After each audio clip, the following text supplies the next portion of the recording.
Listening instructions. The listening test is about 30 minutes long and audio will be played once. There are 4 parts to the listening test. You will be given 10 minutes after the completion of the test to transfer answers to an answer sheet. Each part contains 10 questions with a total of 40 questions. Part 1. You will hear a woman phoning a company that converts old photographs to digital format. First, you have some time to look at questions 1 to 3.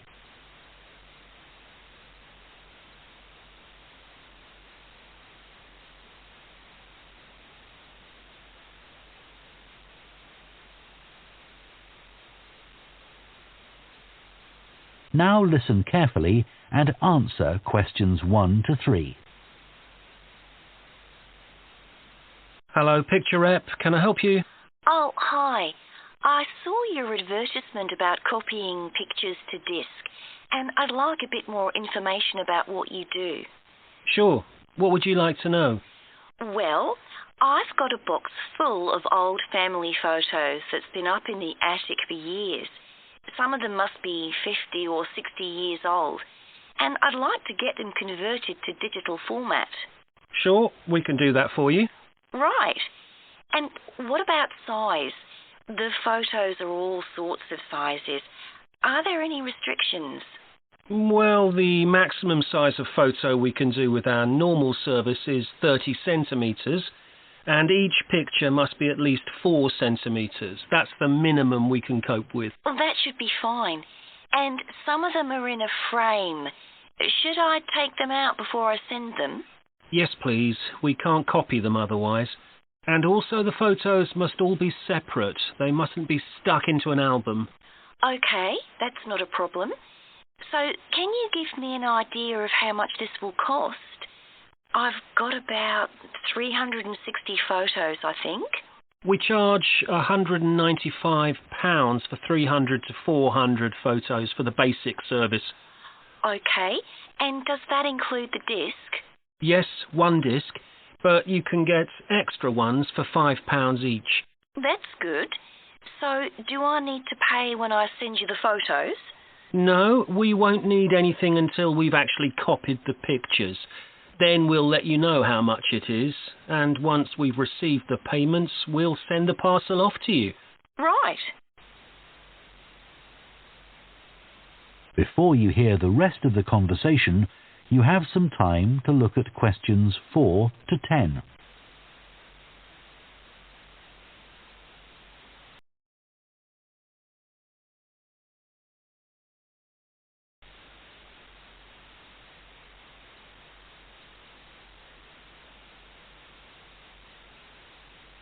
Now listen and answer questions 4 to 10.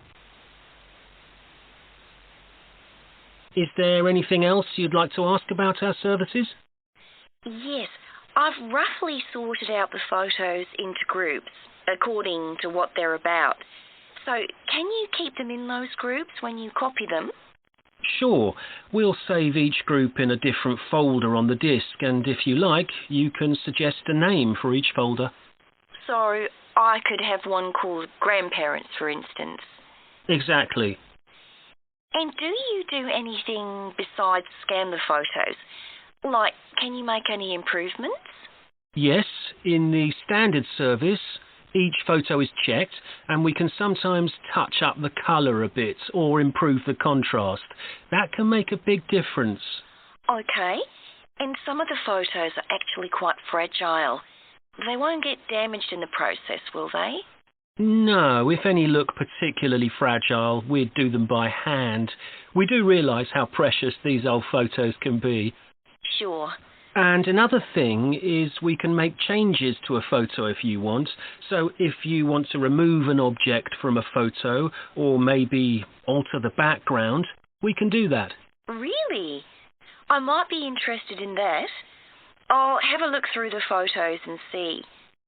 Oh, and talking of fixing photos, I've got a few that aren't properly in focus.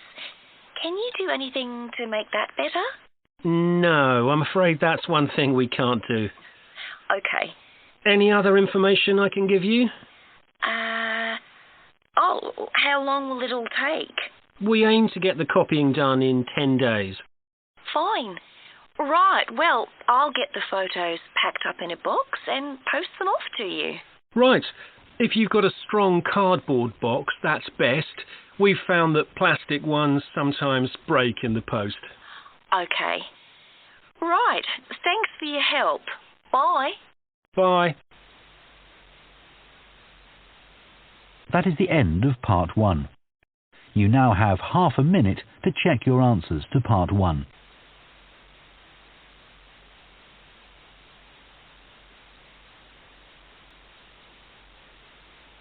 Part 2.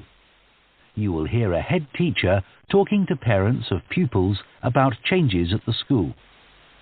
First, you have some time to look at questions 11 to 15.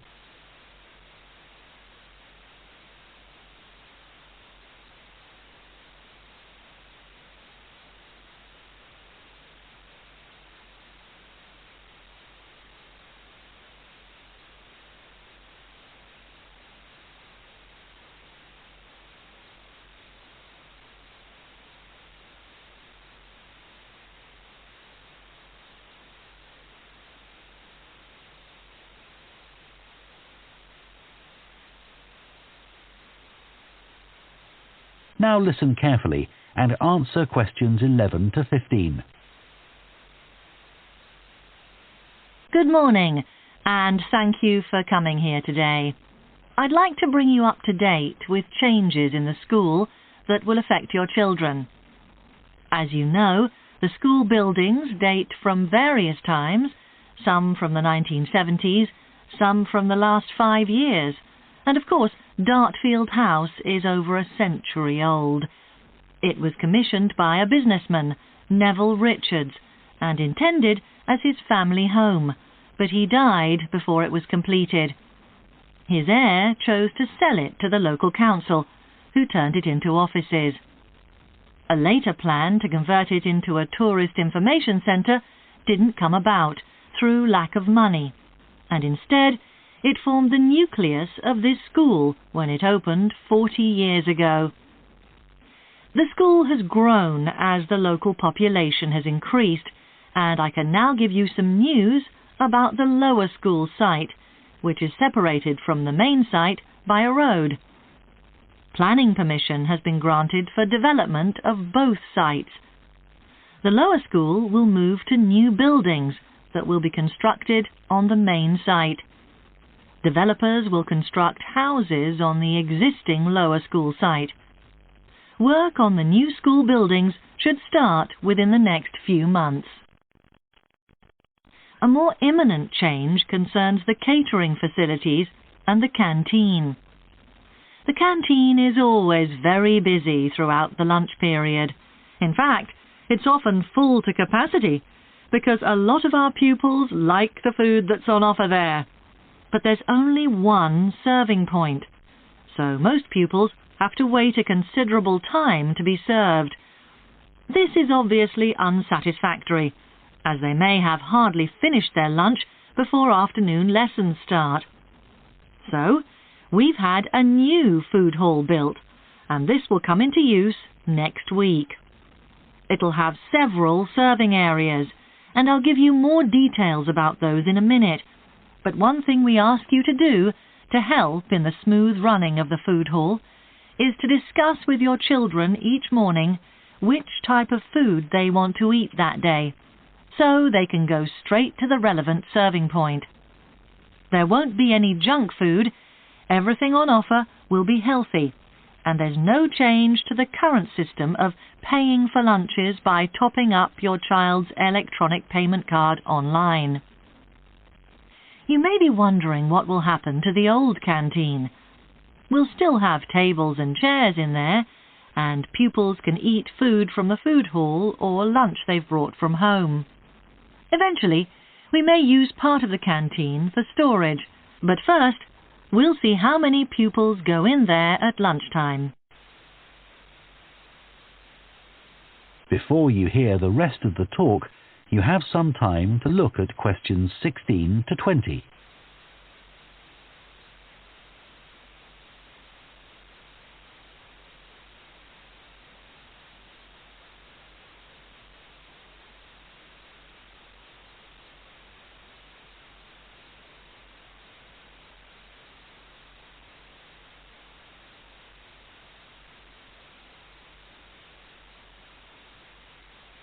Now listen and answer questions 16 to 20. OK, back to the serving points in the food hall, which will all have side dishes, desserts and drinks on sale, as well as main courses. One serving point we call World Adventures. This will serve a different country's cuisine each day. Maybe Chinese one day and Lebanese the next. The menus will be planned for a week at a time, so pupils will know what's going to be available the whole of that week. Street life is also international, with food from 3 particular cultures. We'll ask pupils to make suggestions, so perhaps sometimes there'll be food from Thailand, Ethiopia and Mexico, and then one of them will be replaced by Jamaican food for a week or 2. The Speedy Italian serving point will cater particularly for the many pupils who don't eat meat or fish. They can be sure that all the food served there is suitable for them. There'll be plenty of variety, so they shouldn't get bored with the food. OK, that's all on the new food hall. Now, after-school lessons. These are very popular with pupils, particularly swimming. In fact, there's a waiting list for lessons.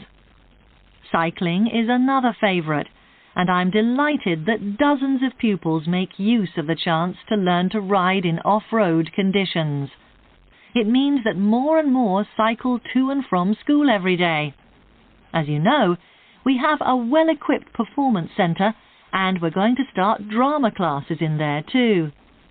Pupils will be able to join in just for fun, or work up to taking part in a play.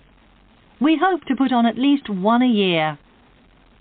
We already teach a number of pupils to use the sound and lighting systems in the centre, and a former pupil has given a magnificent grand piano to the school, so a few pupils will be able to learn at the school instead of going to the local college, as many of them do at the moment. That is the end of Part 2. You now have half a minute to check your answers to Part 2.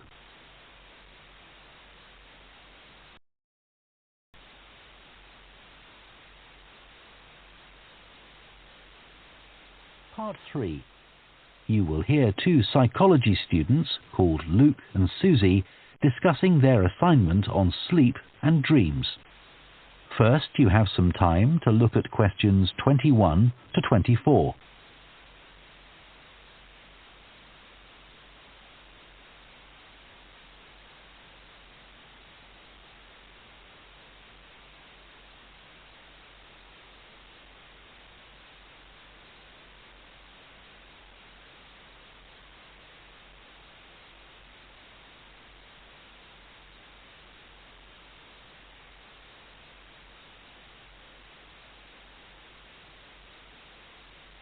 Now listen carefully and answer questions 21 to 24. So, Luke, for our next psychology assignment, we have to do something on sleep and dreams. Right. I've just read an article suggesting why we tend to forget most of our dreams soon after we wake up. I mean, most of my dreams aren't that interesting anyway. But what it said was that if we remembered everything, we might get mixed up about what actually happened and what we dreamed. So it's a sort of protection. I hadn't heard that idea before. I'd always assumed that it was just that we didn't have room in our memories for all that stuff. Me too. What do you think about the idea that our dreams may predict the future? It's a belief that you get all over the world. Yeah. Lots of people have a story of it happening to them. But the explanation I've read is that for each dream that comes true, we have thousands that don't, but we don't notice those. We don't even remember them. We just remember the ones where something in the real world, like a view or an action, happens to trigger a dream memory. Right. So it's just a coincidence, really. Something else I read about is what they call segmented sleeping. That's a theory that hundreds of years ago, people used to get up in the middle of the night and have a chat or something to eat, then go back to bed. So I tried it myself. Why? Well, it's meant to make you more creative. I don't know why, but I gave it up after a week. It just didn't fit in with my lifestyle. But most preschool children have a short sleep in the day, don't they? There was an experiment some students did here last term to see at what age kids should stop having naps, but they didn't really find an answer. They spent a lot of time working out the most appropriate methodology, but the results didn't seem to show any obvious patterns. Right. Anyway, let's think about our assignment. Last time I had problems with the final stage, where we had to describe and justify how successful we thought we'd been. I struggled a bit with the action plan too. I was okay with the planning, but I got marked down for the self-assessment as well. And I had big problems with the statistical stuff. That's where I really lost marks. Right. Before you hear the rest of the discussion, you have some time to look at questions 25 to 30.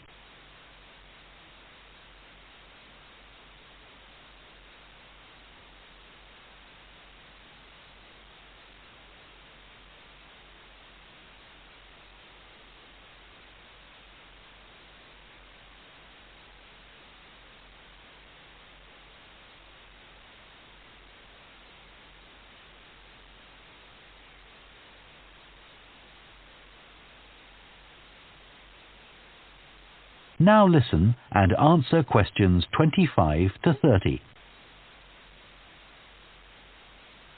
So, shall we plan what we have to do for this assignment? Okay. First, we have to decide on our research question. So, how about, is there a relationship between hours of sleep and number of dreams? Okay. Then we need to think about who we'll do the study on. About 12 people? Right. And shall we use other psychology students? Let's use people from a different department. What about history? Yes, they might have interesting dreams. Or literature students. I don't really know any. Okay, forget that idea. Then we have to think about our methodology. So we could use observation, but that doesn't seem appropriate. No. It needs to be self-reporting, I think. And we could ask them to answer questions online. But in this case, paper might be better, as they'll be doing it straight after they wake up. In fact, while they're still half asleep. Right. And we'll have to check the ethical guidelines for this sort of research. Because our experiment involves humans, so there are special regulations. Yes. I had a look at those for another assignment I did. There's a whole section on risk assessment, and another section on making sure they aren't put under any unnecessary stress. Let's hope they don't have any bad dreams. Yeah. Then, when we've collected all our data, we have to analyse it and calculate the correlation between our two variables. That's time sleeping and number of dreams. And then present our results visually in a graph. Right, and the final thing is to think about our research and evaluate it. So that seems quite straightforward. Yeah. So now let's get That started. is the end of part 3. You now have half a minute to check your answers to part 3.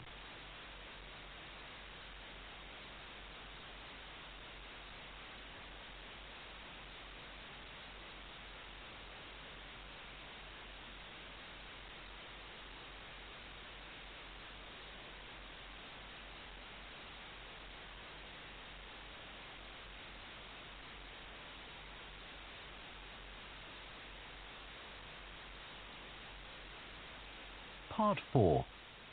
You will hear a sports science student giving a presentation on the health benefits of dance. First, you have some time to look at questions 31 to 40.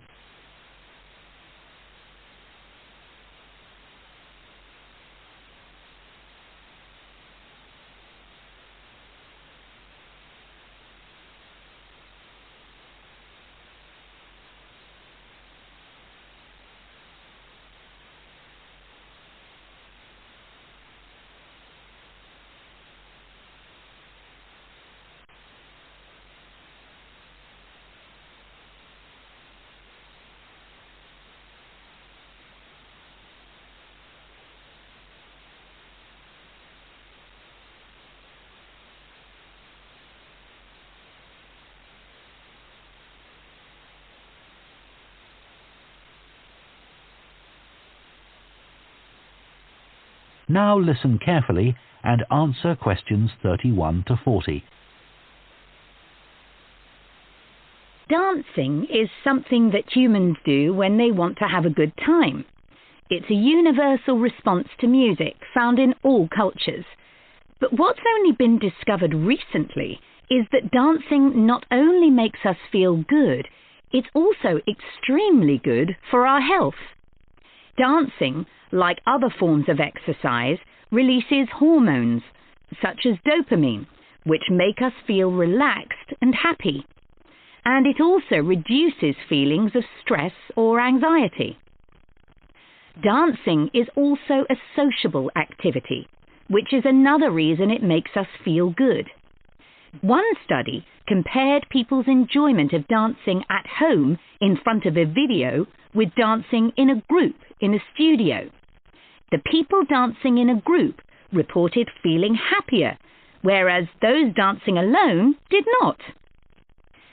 In another experiment, university researchers at York and Sheffield took a group of students and sent each of them into a lab where music was played for 5 minutes. Each had to choose from 3 options: to sit and listen quietly to the music, to cycle on an exercise bike while they listened, or to get up and dance. All were given cognitive tasks to perform before and after. The result showed that those who chose to dance showed much more creativity when doing problem-solving tasks. Dr. Lovett at the University of Hertfordshire believes dance could be a very useful way to help people suffering from mental health problems. He thinks dance should be prescribed as therapy to help people overcome issues such as depression.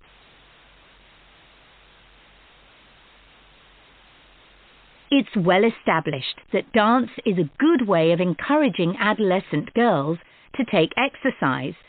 But what about older people? Studies have shown that there are enormous benefits for people in their 60s and beyond. One of the great things about dance is that there are no barriers to participation. Anyone can have a go, even those whose standard of fitness is quite low. Dance can be especially beneficial for older adults who can't run or do more intense workouts, or for those who don't want to. One 2015 study found that even a gentle dance workout helps to promote a healthy heart. And there's plenty of evidence which suggests that dancing lowers the risk of falls, which could result in a broken hip, for example, by helping people to improve their balance.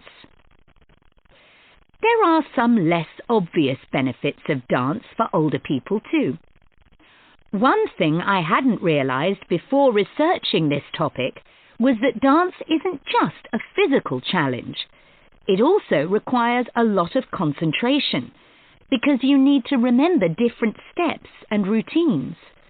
For older people, this kind of activity is especially important because it forces their brain to process things more quickly and to retain more information.